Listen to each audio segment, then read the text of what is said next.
مش بيقولك علشان تكتسب عادة جديدة لازم تقعد تكررها لمدة 30 يوم علشان تتقنها؟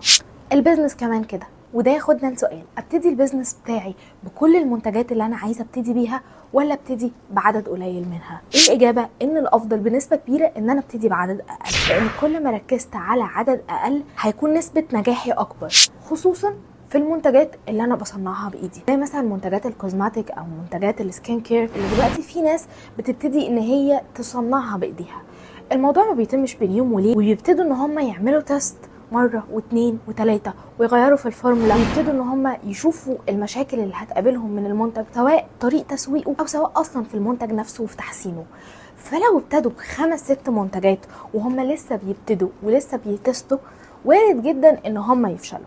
انما لو ركزوا على منتج او 2 وابتدوا ان هم يحسنوا فيه لحد ما وصلوا للبيك بتاعهم، وقتها ممكن يعملوا استراتيجي ان هم ينزلوا بمنتج جديد او لاين جديد. علشان كده بقول لكل السمول بزنس ما تستعجلوش قوي ان انتوا تنزلوا منتجات كتير قوي، ولو طلعتوا بمنتج ولقيتوا ان هو نجح تروحوا بقى تنزلوا 5-6. الصبر جميل.